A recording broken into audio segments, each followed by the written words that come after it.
sea su oración, al igual que la mía, que podamos ver la gloria de Cristo en cada porción de este pasaje, porque quiero asegurarles, mis amados hermanos, Cristo está aquí para nuestro beneficio, para nuestra edificación, para nuestro bienestar.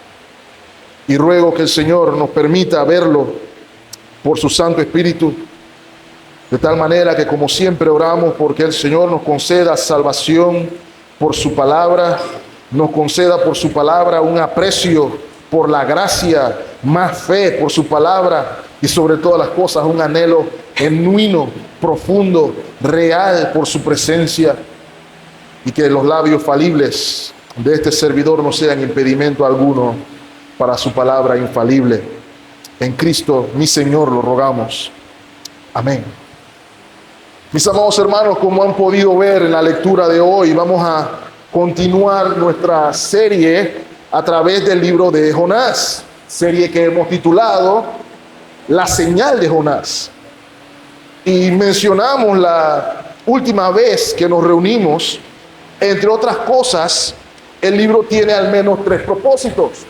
El primero es resaltar, exaltar delante de nosotros la soberanía universal de Dios sobre toda su creación, sin ninguna restricción, sin ningún límite. Lo acabamos de cantar hace un momento. El mundo entero es del Padre. De Jehová es la tierra y su plenitud, el mundo y los que en él habitan.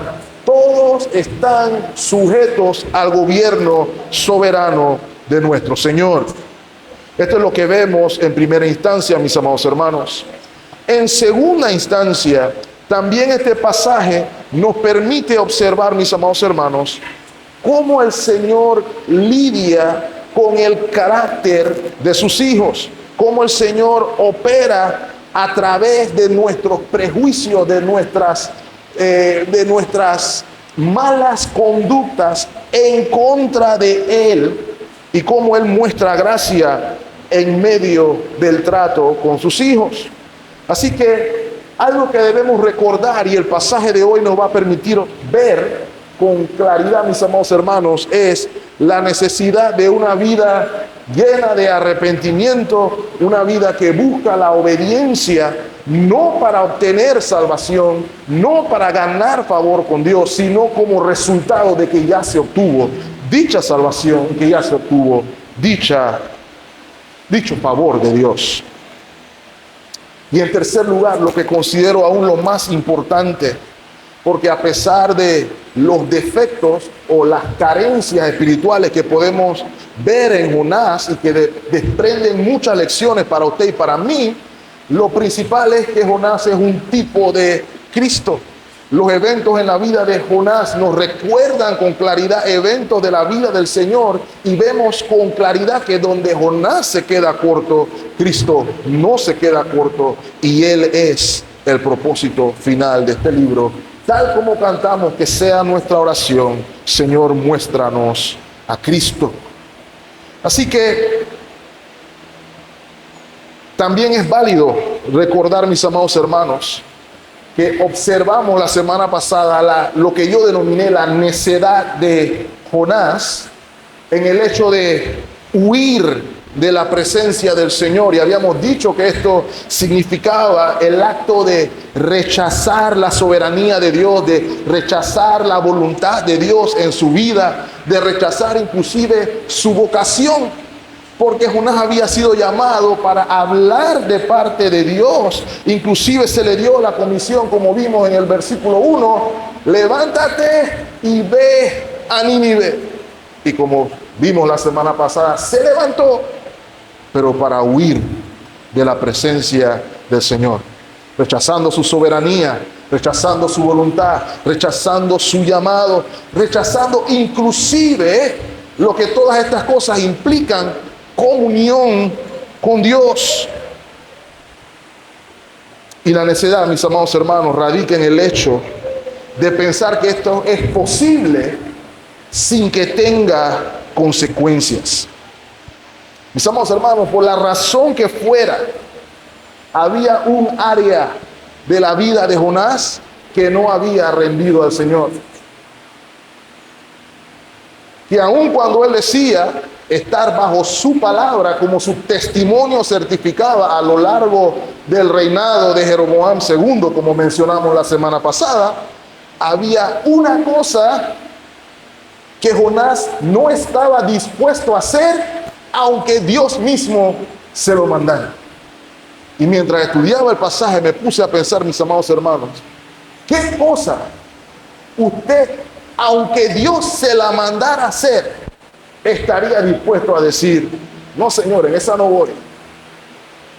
Porque eso es lo que está haciendo Jonás aquí.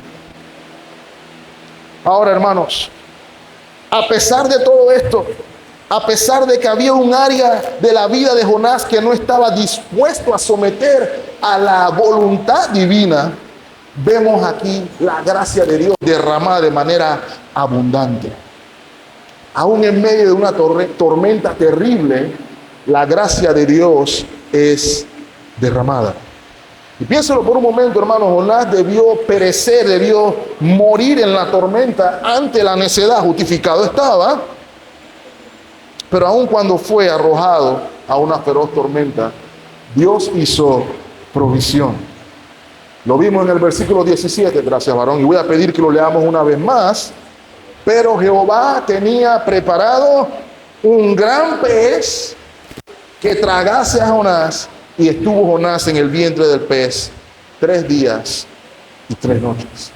Anotar aquí 3 días y 3 noches. Anotar aquí también, ¿quién preparó el pez? Jehová preparó el pez. Ahora, escuché un refrán esta mañana y lo voy a repetir acá.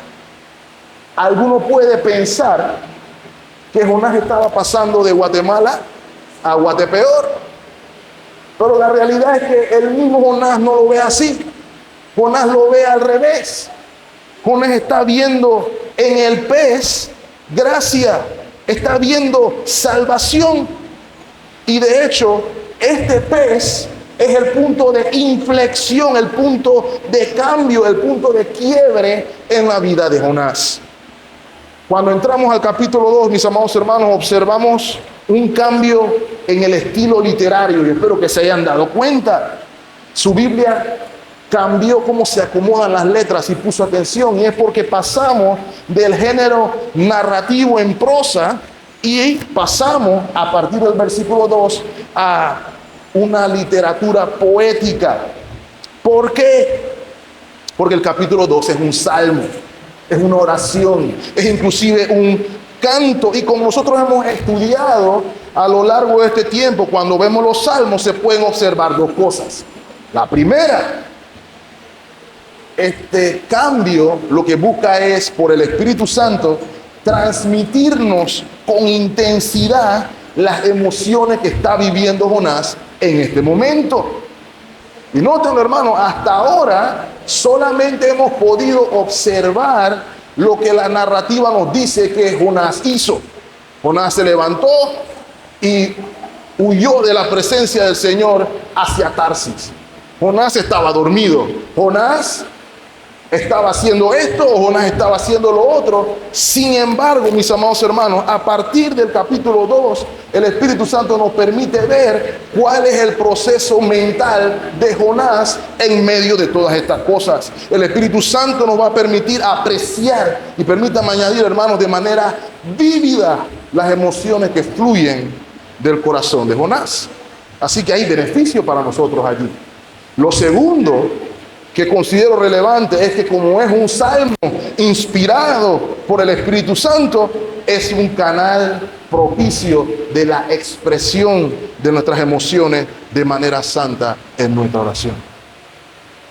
Así que yo puedo decirle con seguridad, hermano, ore como Jonás aquí, porque el Señor escucha esa oración. Y de hecho ese es el punto, esa es la tesis, digámoslo así, que quisiera dejar con ustedes en esta mañana. Dios escucha la oración penitente. Y por eso quise titular copiándome del versículo 9, la salvación es del Señor. Ahora, hermanos, este salmo tiene 3 estrofas, como toda poesía, como todo canto. Usted lo puede separar como hacíamos en la escuela, poniéndole unos dibujitos que mi mamá me hacía hacer cuando estábamos haciendo poesía. La primera estrofa usted la puede ver desde los versículos 2 hasta el versículo 4. La segunda estrofa usted la puede observar desde el versículo 5 hasta el versículo 7. Y la tercera estrofa la vemos a partir del versículo 8 hasta el 9. Ahora, ¿qué hacen estas 2 estrofas? Por lo menos las dos primeras. Las 2 primeras estrofas del canto hacen el favor de narrarnos, de describirnos la condición de Jonás. No solamente la condición física, sino también vamos a observar su condición espiritual. Vamos a ver en segunda instancia, en estas primeras 2 estrofas, porque se comportan muy similar, vamos a ver su reacción ante la condición terrible en la que se encuentra. En tercera instancia vamos a ver su anhelo, su deseo en esa condición terrible. Y en cuarto lugar, mis amados hermanos, vamos a observar su resolución a raíz de esa condición terrible, lo cual observamos en la tercera estrofa. Así que vamos a ver primero cuál es su condición en el momento. Y yo quise definirla así: tocando fondo. Jonás está aquí tocando fondo. Ya en el versículo 17 del capítulo 1 y el versículo 10 del capítulo 2 nos están enseñando el control soberano que Dios tiene sobre toda su creación. Ya lo vimos con la tormenta, ya lo vimos con el detalle del pez preparado por Dios. Y que luego, precisamente 3 días y 3 noches en el interior del pez, él es vomitado, Jonás. Todo esto para indicarnos que por pura gracia, la tormenta no sería el fin de la vida de Jonás, aunque claramente lo merecía, como vamos a ver en un momento, sino que el pez iba a conceder no solamente salvación de la ira de Dios, sino que iba a conceder un espacio de reflexión y de avivamiento sobre el cual hablaremos en aplicación. Ahora, considero que Jonás, desde el interior del pez, en medio de la oscuridad, en medio de la incomodidad, en medio del silencio, porque me pongo hasta a pensar si en circunstancias como esa el sonido se podía dar como nosotros lo entendemos. Me pregunto si Jonás estaba orando en su mente o estaba orando con palabras. Pero es en esos 3 días y en esas 3 noches donde Jonás es consciente que ha tocado fondo espiritualmente. Miren lo que dice el versículo 2. Y dijo en oración: invoqué en mi angustia a Jehová y él me oyó. Y esta es la parte que quiero hacer el énfasis por ahora. ¿Desde dónde, hermanos? Desde el seno, o desde el vientre, o desde el estómago del Seol, clamé y mi voz oíste.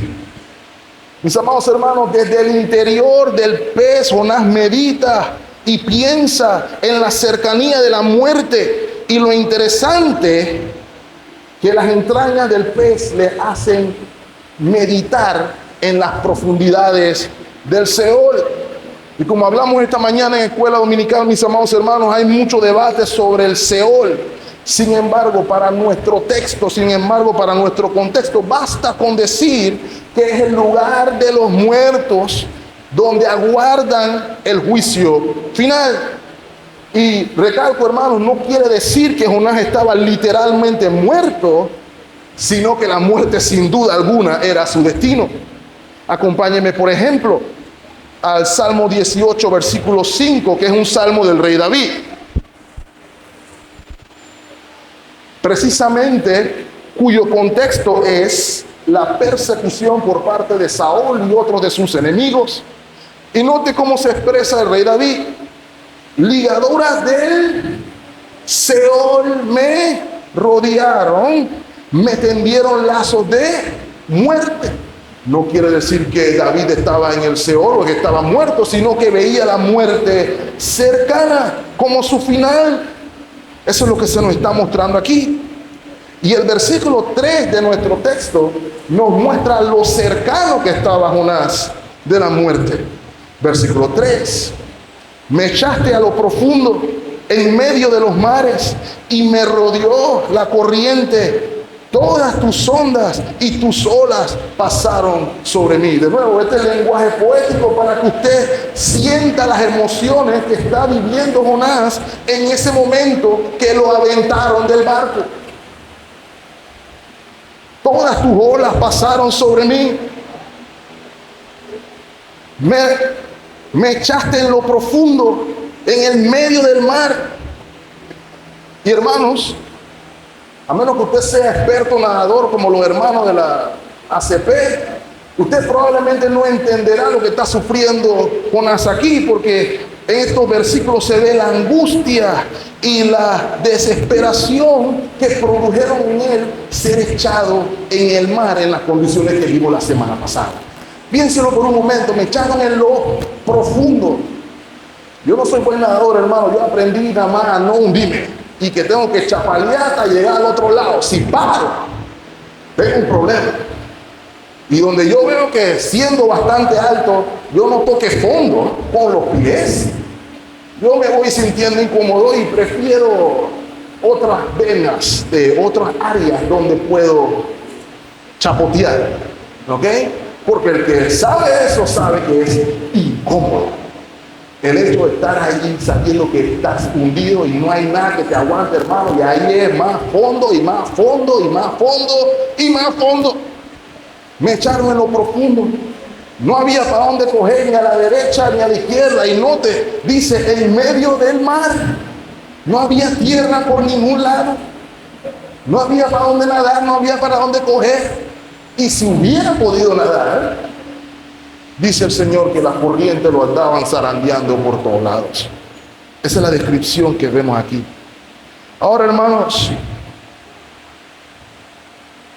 en esta circunstancia física, como ya les mencioné, se nos está apuntando hacia la condición espiritual que tiene Jonás. Miren lo que dice el versículo 5 en la segunda estrofa: las aguas me rodearon hasta el alma. Algunos debaten si es alma o cabeza. Se estaba sintiendo el agua hasta el cuello. Algunos piensan que era eso. Otros también ve que su vida entera estaba sumergida por las corrientes. Dice el versículo 5: rodeóme, ¿qué cosa? El abismo. Lo que ya mencionamos son eufemismos para hablar de las profundidades del mar o hablar de la cercanía de la muerte. El alga se enredó en mi cabeza.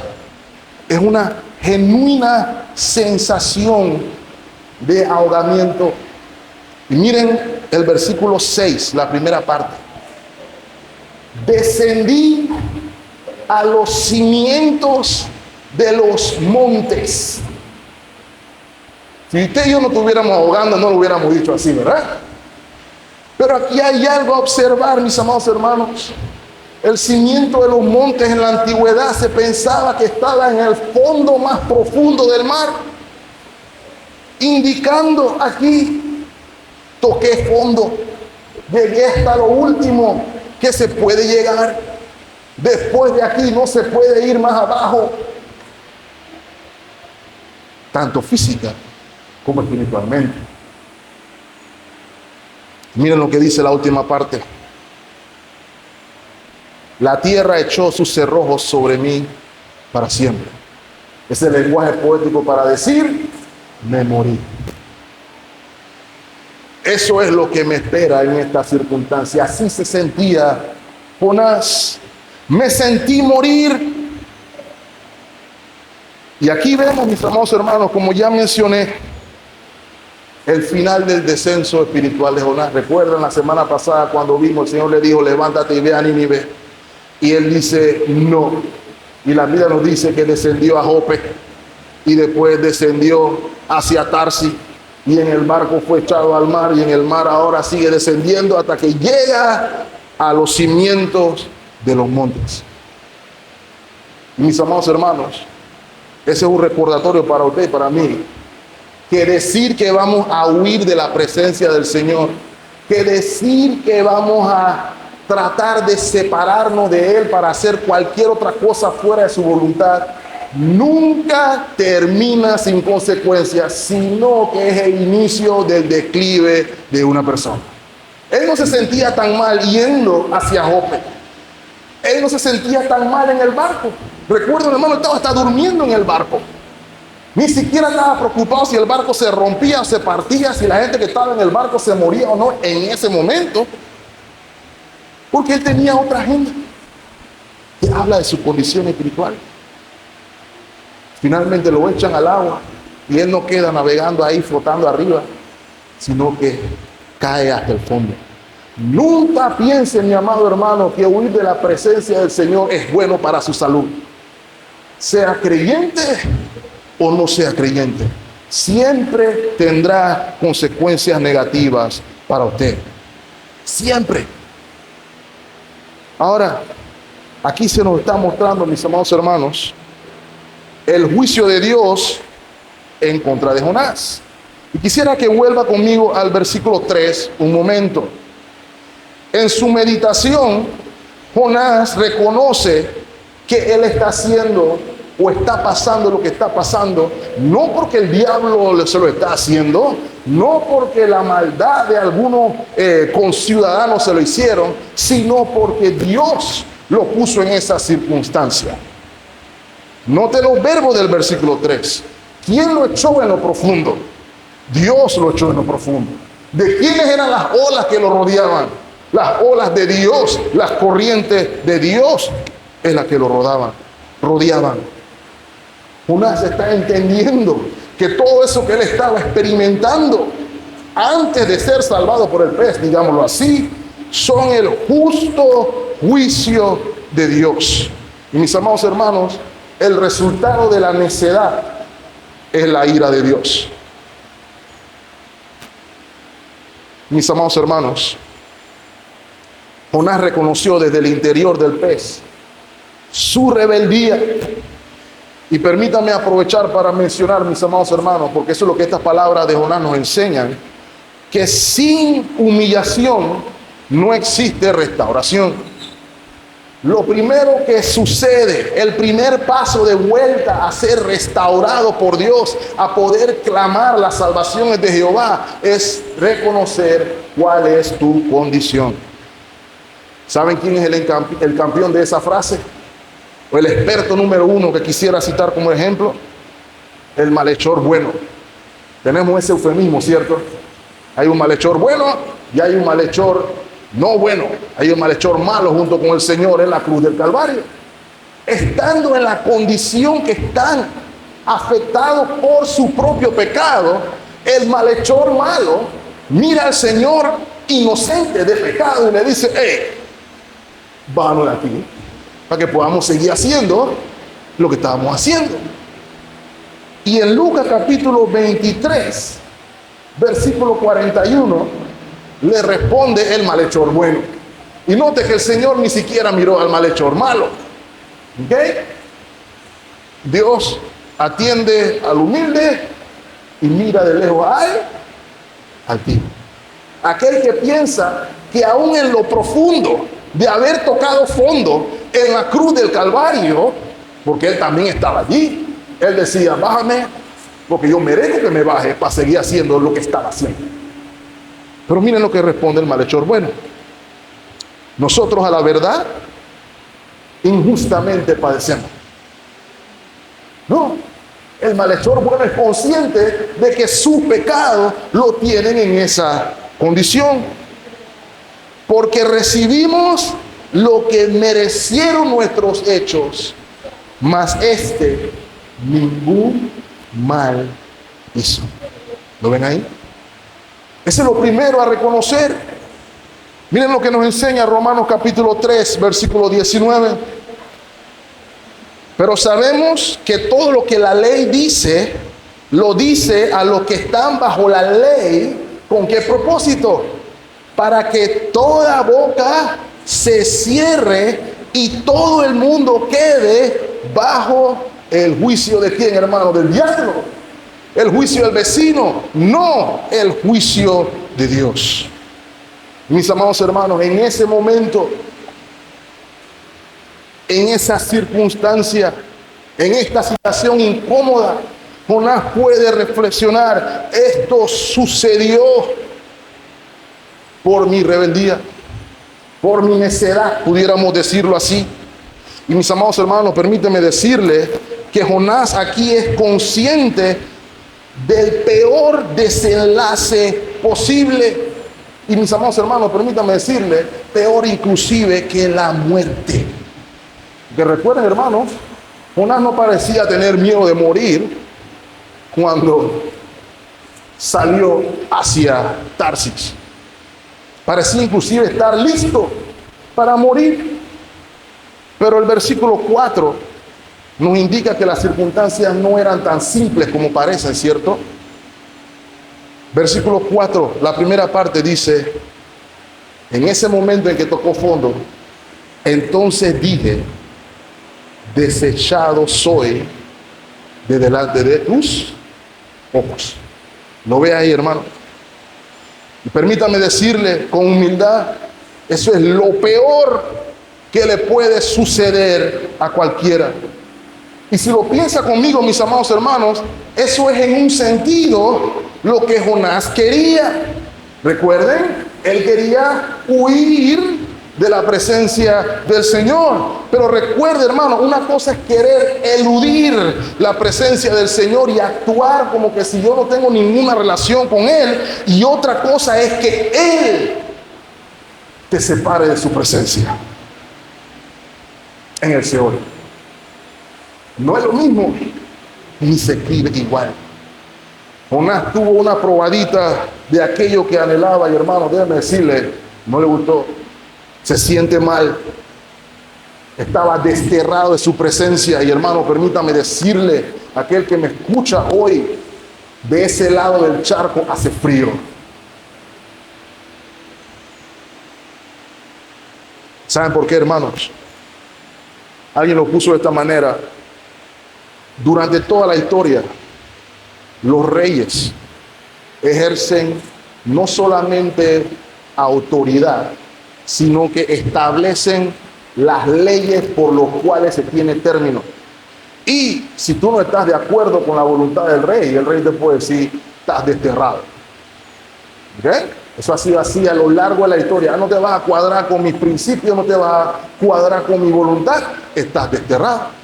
En estos días he estado haciendo un poquito de repaso histórico con mi esposa de las dictaduras de la derecha y de la izquierda, porque todas las dictaduras tienen su ficha de todos lados. Y hay personas que se atribuyen, presidentes y dignatarios, que si tú no estás con él, estás en contra de él, y si estás en contra de él, fuera. Hay dictadores por ahí quitando nacionalidades, hay dictadores por ahí haciendo, desapareciendo gente inclusive. ¿Qué quiero decir con esto, mis amados hermanos? Dios es rey justo, Dios es rey perfecto, su voluntad es santa, justa y perfecta. Y si nosotros no nos agrada la voluntad de Dios, santa, justa y perfecta, porque nos parece que nuestra propia voluntad es más santa, más justa o más perfecta que la de Él, entonces Él tiene derecho a decir, no quiero verte más.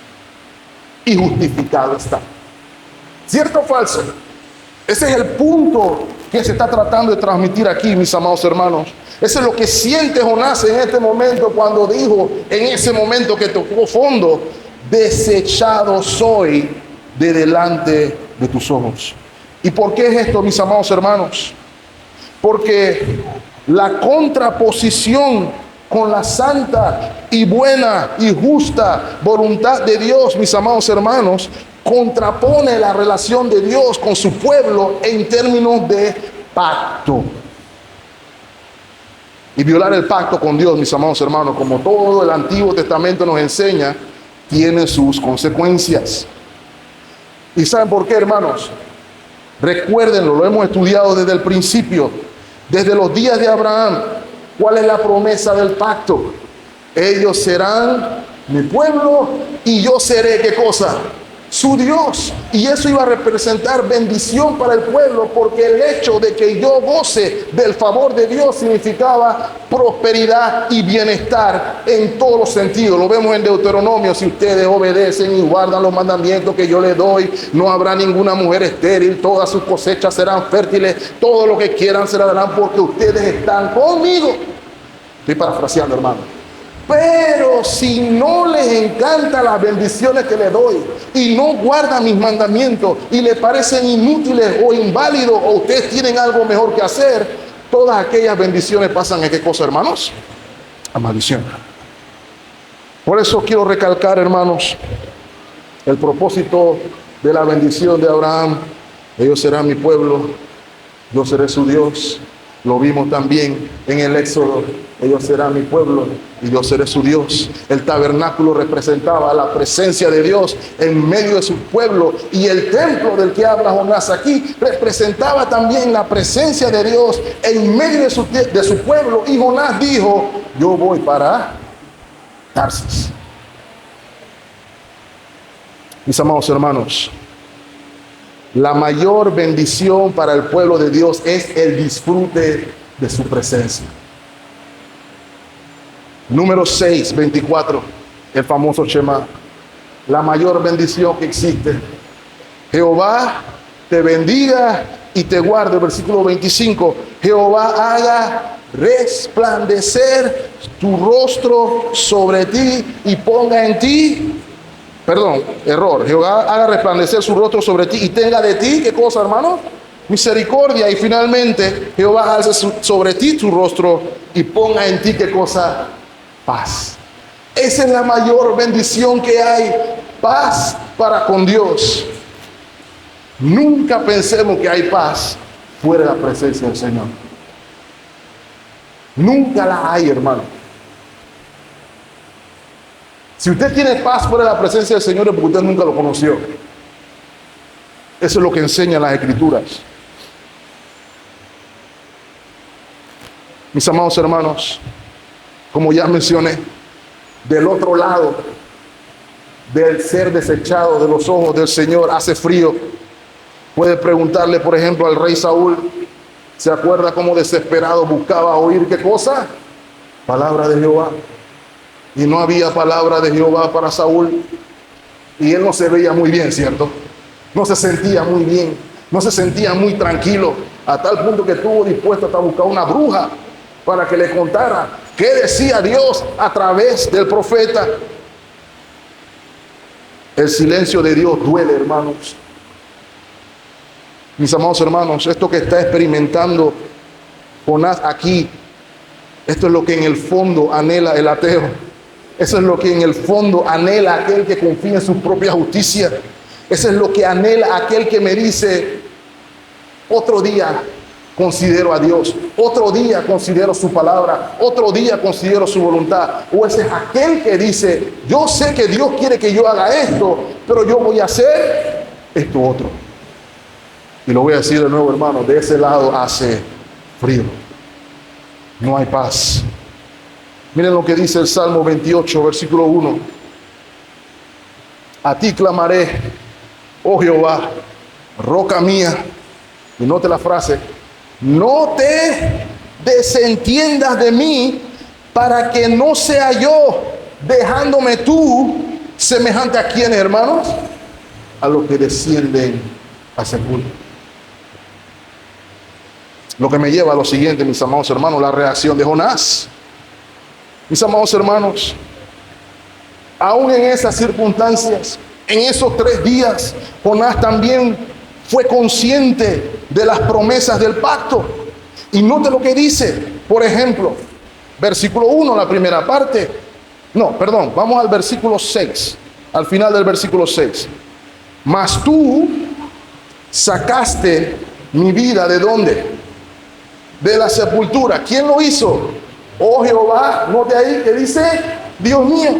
Y piénselo por un momento, él pudo haber dicho, gracias a Dios me sacaste de la sepultura, pero aquí dice, oh Señor mío, oh Jehová, Dios mío. Note lo que dice el versículo 1. Entonces oró Jonás, ¿a quién? A Jehová, dice ahí. Dice Jehová, su Dios. Eso no está ahí por casualidad, mis amados hermanos. Es el recorderis de Jonás, que él tiene una relación de pacto con Dios. Es una relación diferente a la de aquel que no tiene relación con Dios. Es la razón por la que usted y yo podíamos orar hoy y levantar nuestras oraciones al trono de la gracia, pidiéndole al Señor por nuestros pecados, pidiéndole al Señor por nuestra rebeldía o nuestra iniquidad, porque tenemos una relación de pacto con Dios en Cristo Jesús.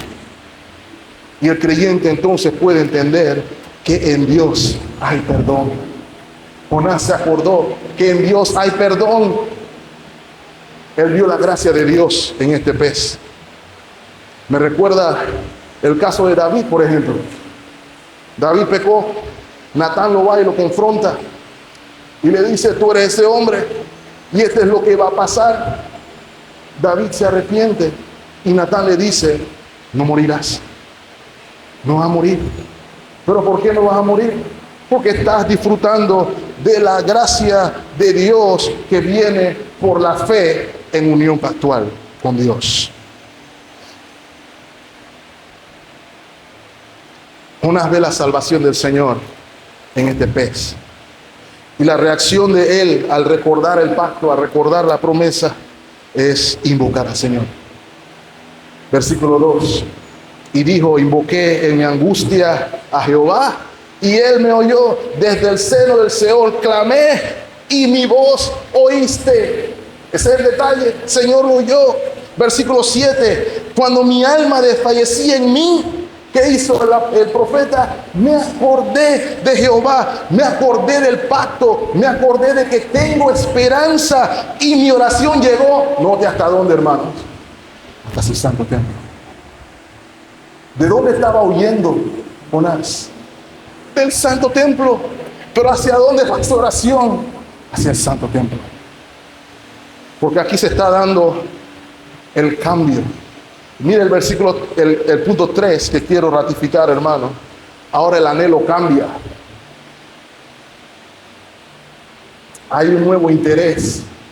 Ya no suena igual al Jonás que salió de Jope. Mire lo que dice Jonás, la segunda parte del versículo 4. Mas aún veré, ¿qué cosa? Tu santo templo.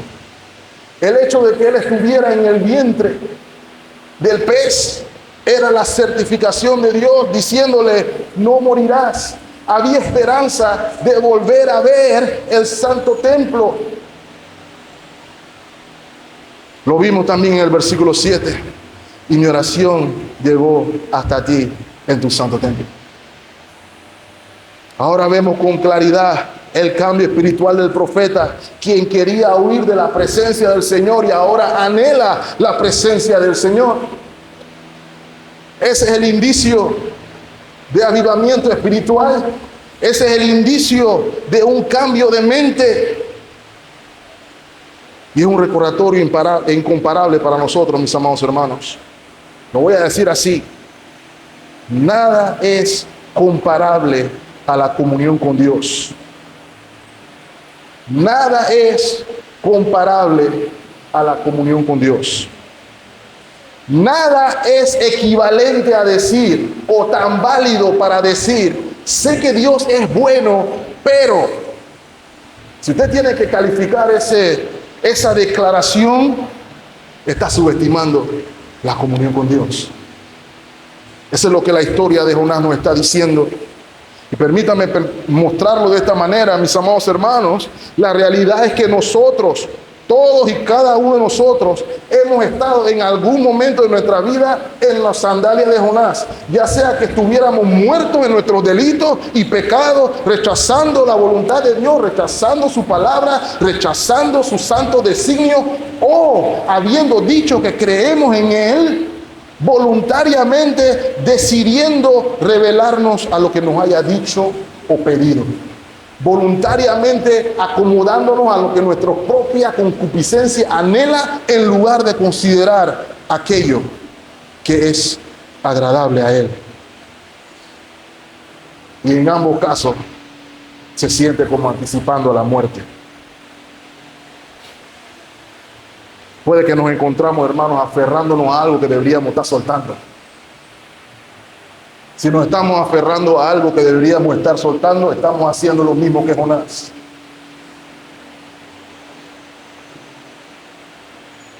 Sin embargo, usted y yo podemos contar como testimonio que en lugar de escuchar, merece la muerte y vas a morir, usted y yo escuchamos lo mismo que Jonás y lo mismo que David, no morirás. Y hay una razón por la cual no morimos. Y es aquí donde Jonás se parece o nos apunta a la figura de Cristo. Y quiero que lo piense conmigo un momento, mis amados hermanos. Jonás sufrió un momentito, un ratito, pudiéramos decirlo así, el ser desechado por Dios. Y quiero que usted considere que Cristo no sufrió un momentito por ti. Él fue desechado por Dios. Y Él no estaba buscando huir de Dios como lo estaba haciendo Jonás, sino que voluntariamente decidió exponerse al ser desechado por Dios para que tú puedas ser vuelto a ver por Dios. Él fue desechado por Dios voluntariamente por ti y por mí. Piensa un momento, hermano, en ese momento en la cruz del Calvario, más que los clavos, más que por la corona de espinas, piénselo por un momento, la ira de Dios estaba sobre él. La culpa tuya, la culpa mía, mi rebelión, tu rebelión, estaba siendo puesta sobre él, el que fue inocente. Y note el lenguaje, Mateo capítulo 27, versículo 46. Cerca de la hora novena, Jesús clamó a gran voz diciendo: Elí, Elí, lama sabactani. Eso es: Dios mío, ¿por qué me has desamparado? En esa condición, mis amados hermanos, Él fue puesto en la tumba. Y al igual que Jonás, por 3 días y por 3 noches estuvo en el sepulcro. Y al tercer día, conforme a las Escrituras, se levantó de la tumba, resucitó en el poder de Dios, obteniendo por usted y por mí la justicia que nuestras obras rebeldes nos alejaba, y trayéndonos el favor y el beneplácito de Dios, y permitiéndonos vivir corandeo delante del rostro del Señor, permitiéndonos vivir en lugar de desechado, bajo la mirada de favor de parte del Señor. Y esa es la determinación de Jonás. A partir de ahí, permítame llevarlo a la resolución de Jonás, a partir del versículo 8. Dice el profeta: los que siguen vanidades ilusorias, su misericordia abandona. Esa palabra ahí es muy interesante, es la palabra Hesed, que se refiere a un favor misericordioso, a una gracia misericordiosa. Versículo 9: mas yo con voz de alabanza te ofreceré sacrificios, pagaré lo que te prometí. La salvación es de ¿quién, mis amados hermanos? De Jehová. Probablemente en algún momento Jonás pensó en los marineros que estaban con él en el barco, que estaban orando a sus deidades desesperados para que los salvaran de los problemas que tenían en esa tormenta, y lo vano que fue. Y también lo podemos extender, mis amados hermanos, a lo vano que es nosotros pensar que podemos apoyarnos o confiar en cualquier otra cosa que no sea la gracia de Dios y encontrar paz. Inútil, mis amados hermanos. La oración falsa de los marineros no dio fruto. y confiar en nuestra propia fuerza, en nuestro propio repertorio, es vano también. Es vano recurrir en nuestra condición caída, en nuestra condición de adulterio espiritual, si lo podemos decir así, recurrir a cualquier cosa que no sea la gracia de Dios. Y luego en alabanza, mis amados hermanos, y acción de gracias, que es lo que esta oración busca transmitir. El profeta dice: lo que prometí, lo pagaré. Y ahora esto es interesante, mis amados hermanos, porque aquí lo que señala esto es consagración. Eso es lo que los votos representan, es lo que los votos simbolizan. Recomprometerme con Dios de alguna manera u otra en virtud de la relación que tengo con Él. Dice el pastor Sinclair Ferguson: el voto es un llamado a tratar de recomponer mi convocatoria al pacto. Aquello que rompí, lo voy a reconstruir. Vamos a destruir la evidencia de rebeldía y de pecado que habita en nuestra mente, que habita en nuestros corazones y que trae muerte a nuestras vidas. Todo esto basado, mis amados hermanos, en la comunión o la convicción, mejor dicho, que resulta de la comunión con Dios. Es el deseo de querer caminar curandero. Cuando vi que lejos de tu presencia me ahogaba, ya no quiero caminar lejos de tu presencia. Ya no me quiero imaginar el mundo fuera de una relación justa contigo. Quiero que tu rostro sea sobre mí, trayendo misericordia y trayendo paz. Mis amados hermanos, tan pronto llegó la convicción, tan pronto llegó la resolución, el propósito del pez se cumplió. Luego de que Jonás dice: la salvación es del Señor, el pez subió a la orilla y escupió a Jonás en tierra.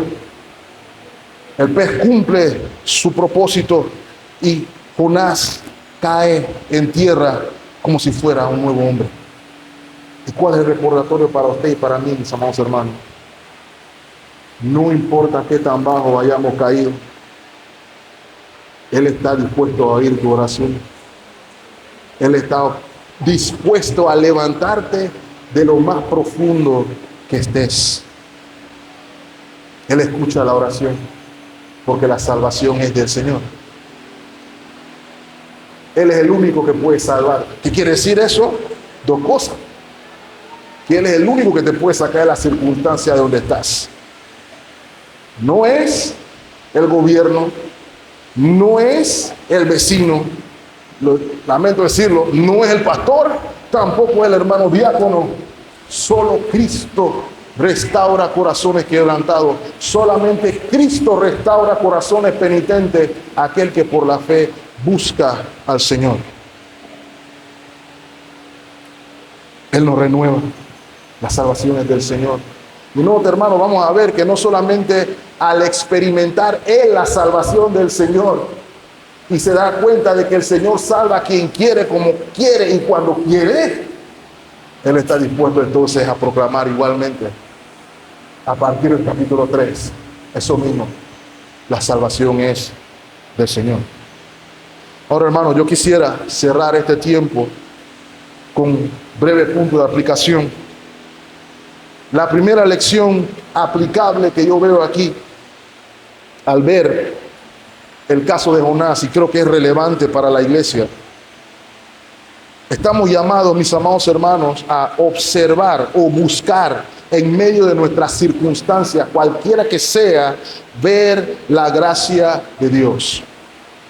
Que podamos ver en las circunstancias, por la providencia de Dios que estemos viviendo, ya sea que nos guste o no nos guste, ver la gracia de Dios en medio de ellas. Escuche lo que dice el hermano Charles Spurgeon: la mayoría de las grandes verdades de Dios han de aprenderse en medio de la tribulación.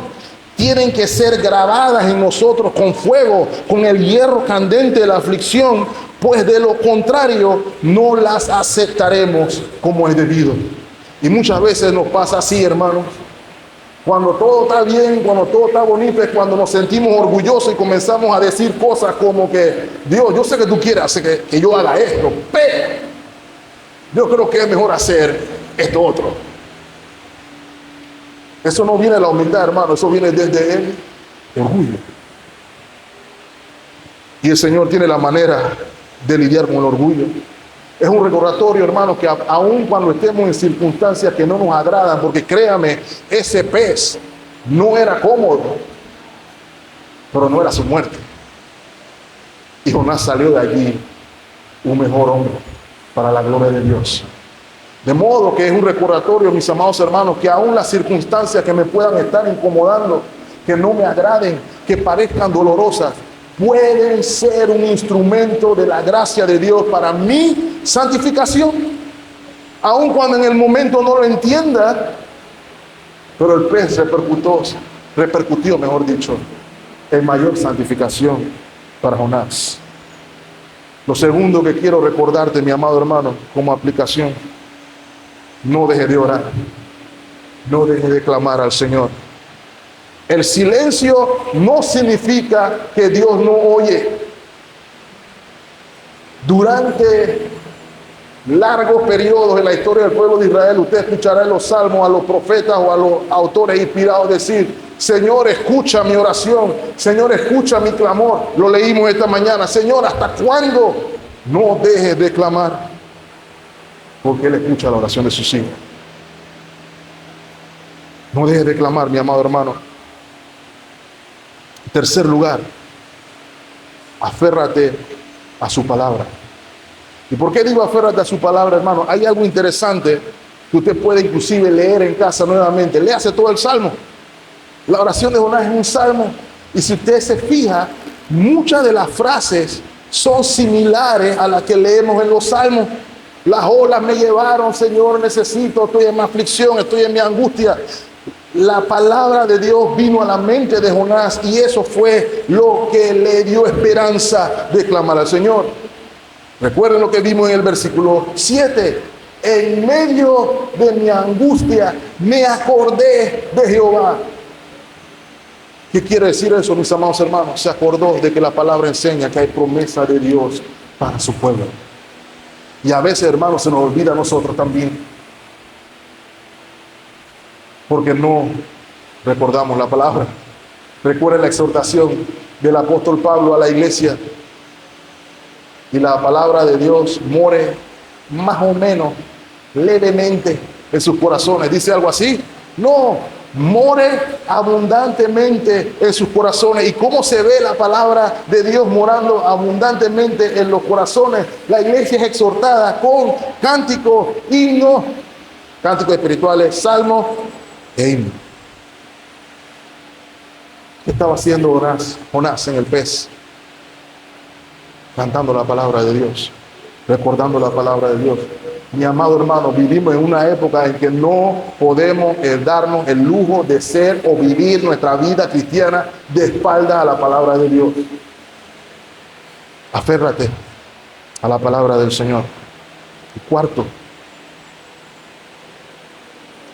cuando no entendamos la voluntad del Señor, cuando consideremos que sabemos mejor que Dios, cuando pensemos que nosotros lo tenemos más claro mentalmente y que hay algo que no está viendo Dios y que estoy dispuesto a ir en contra de su voluntad conforme a lo que yo entiendo mejor, sea lo que sea, haríamos bien en recordar algo, hermanos.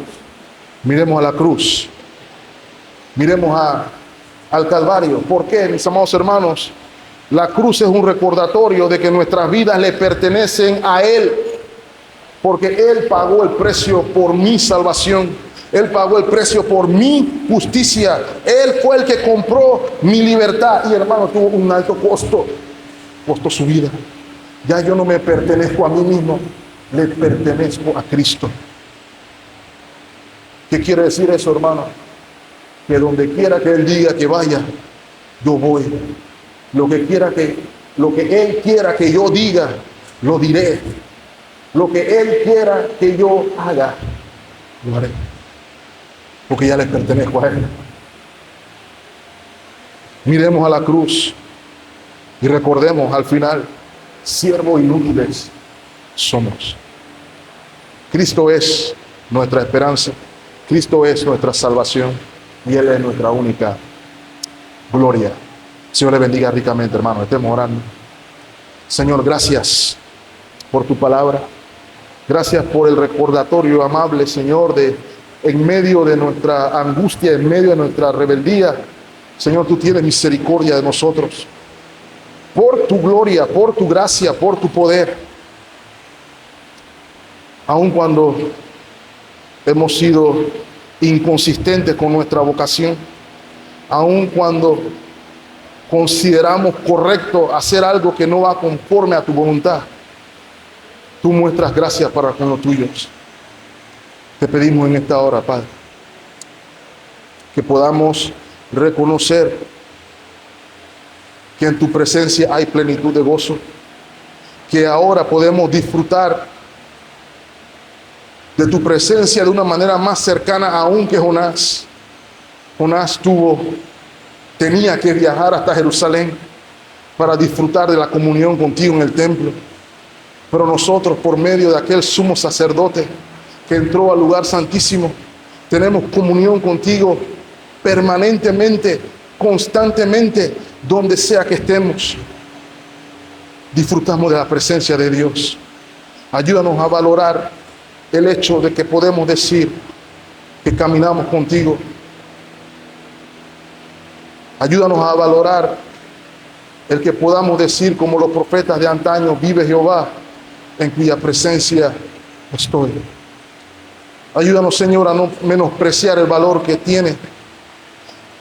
Y si hemos de hacerlo, Señor, te pedimos, tráenos de vuelta, te lo rogamos.